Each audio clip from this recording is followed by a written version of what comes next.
Leksimize devamlaştırmaz hürmetlik vatandaşım. Endiki mavzu bu kanunga Prezident Trump şöh söz imza koydu.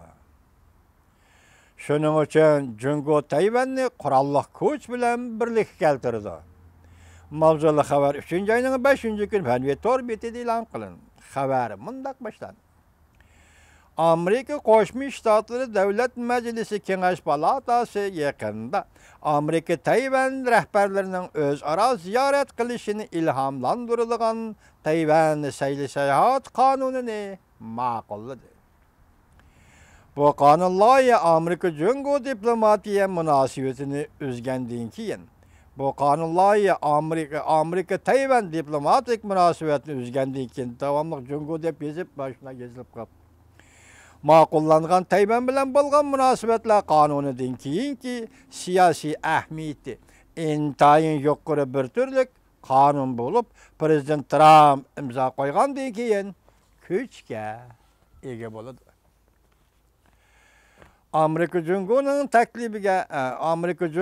taklifiga yana bir qatam muxlis e'lon qildi. Albatta Jungo buningga javob qaytardi. Amerika bu munosabat bilan qattiq norozi bildirgan bo'lsa-mu, Amerikaga yana Prezident Trumpning bu qonun loyihaga imzo qo'ymasligini umid qildi. 1979-yil Amerika Qo'shma Shtatlari bilan Tayvan diplomatik munosabatni uzgandan beri Tayvanning prezidenti, diplomatik amaldorlari va davlat mudofaa amaldorlari Washingtonga ziyoratga kela olmadi. Balki Amerika mu Tayvanga amaldorlarni avatganda sazgor diplomatik va davlat mudofaasiga oid bosug'larni aylanib o'tib, savdo, muarif, almashtirish sohalariga yetib keldi. Tayvan munosabatlari qonuni mushundoq yuqori qatlamda o'zaro berish kelishlarni cheklashga va cheklamalarni echib etishga qaratilgan qonundir. Tayvan sayli saat qonuni Jungo amaldorlari ko'rsatgandek bir Jungo siyosiga va Amerika Jungo o'rtasida imzolangan 3 parcha axborotning prinsiplariga xilof bo'lib qolmasdan Jungoning ichki ishlariga aralashganlik bo'lib hisoblanadi. Tayvan mustaqilchilarga xato signal berganlik bo'lib hisoblanib, Prezident Trump imzo qo'yib, qonunga aylangan aman Amerika bilan Jungo Tayvan masalasida yüz xatirni qayirib etgan bo'ladi. Shuning uchun Jungo amaldorlari, mutaxassislari mundaq hisobladi. Bu qonun loyihaning qonunga aylanishi mumkinligi cho'ng emas. Chunki bu qonun loyihaning qonunga aylanish mumkinligi cho'ng emas. Xabarni Xitoy yozib o'tdi. 40 yildan beri Amerikaning har navbatli hukumatlarining Tayvan masalasidagi tunishi umuman aytganda aqliy va amaliyatchan bo'lib keldi. Amerika Jungo bilan qarshilashish xatariga jur'at qila olmadi.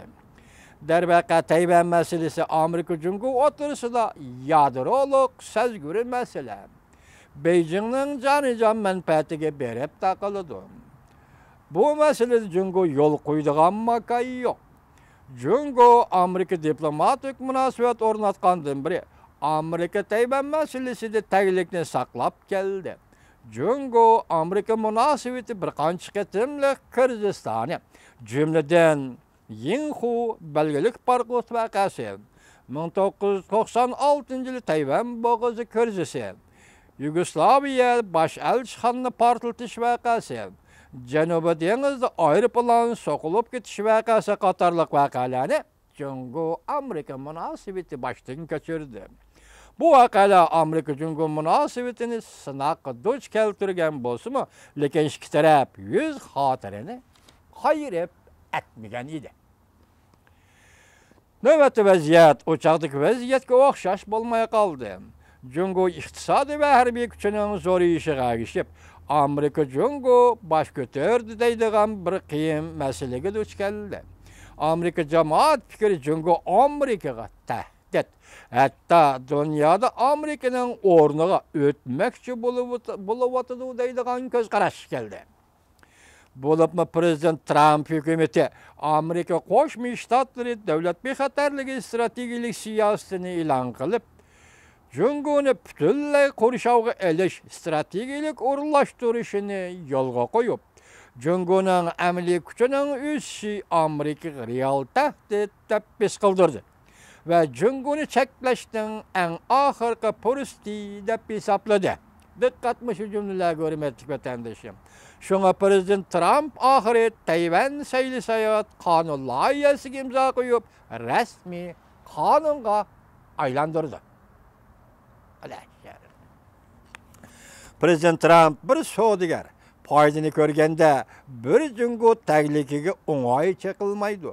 Deydiganlarning fikri o'zini va boshqalarni aldashdir. Prezident Trump Tayvan kartini texmi unumlik o'ynaydi. Prezident Trump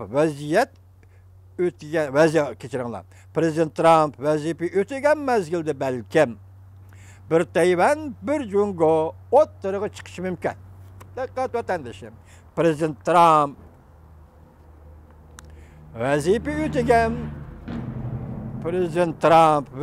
o'tagan mezgilda balkim bir Tayvan, bir jungo o'ttiriga chiqishi mumkin.